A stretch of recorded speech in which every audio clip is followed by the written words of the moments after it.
Oh,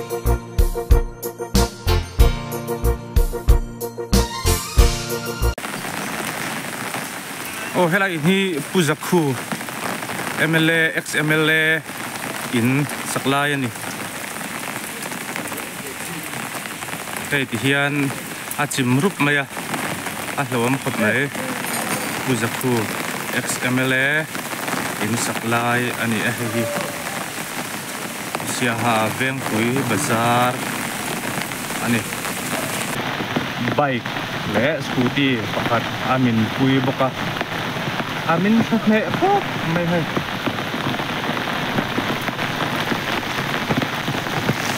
hian amin puya hi achakadam hian aron min pop ani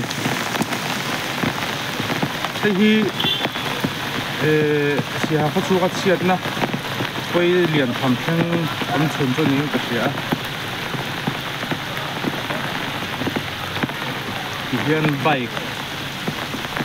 le scooty atluk la hui boka koi pot mai alo la min belzel don ni in alang hey apoi pot mai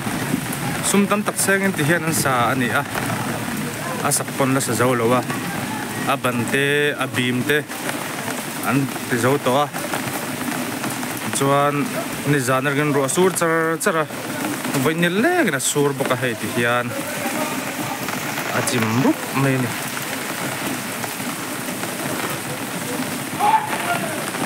apoi so bike bakhat R15 le scooty atlak pui boka mo so ki kilai tang hian alo la min bel le do na kilai pi alo khop mai hai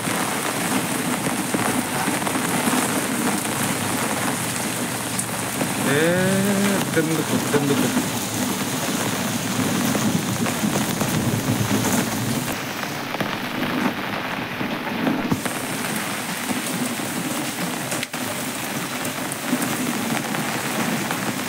ôi khóc mày hay tiếng cá lồn chỉ là ngã phía đâu lên gần làng ấy ôi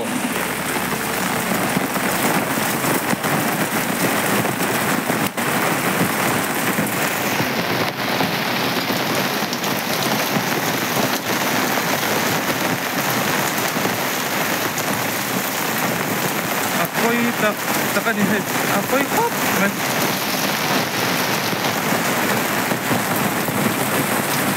لو تلاق بالتورني أهي تجيان كنا هنسيل بولين وزوجي أبقى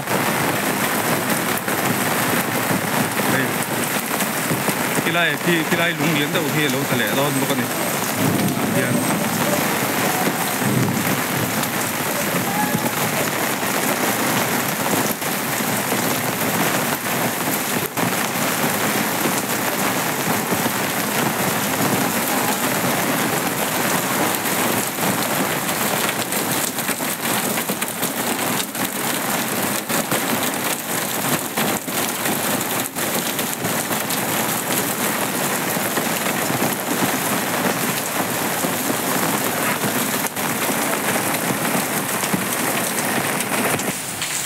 Bà nó còn phải lơ trâu lên mà.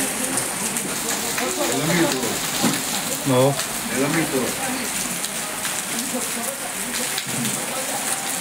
Ra vào. Mà sầu dư.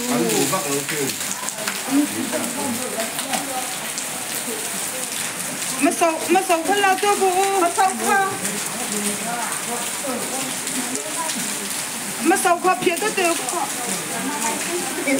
Giờ bay về ăn cũng vậy.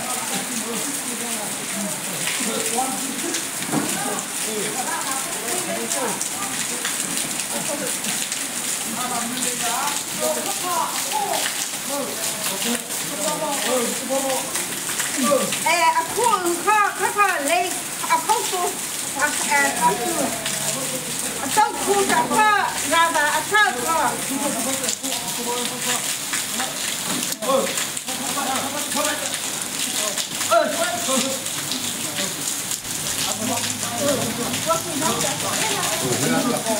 Thế là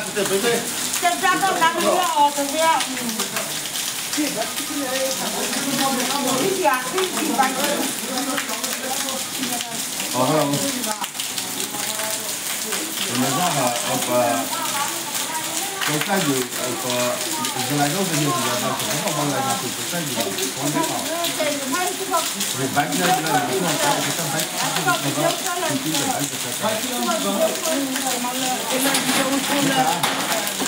nó có cái gì tu na hian bike an la chuak mek a scooty khan la chuak zo to boka chuan a chakatang hian lo min thale tur om boka tu na silpolin in ti hian an khua ta theidin huna ding reng ani lung a oma siaha bazar vengpui bazar a thil thleng ani a poi khop mai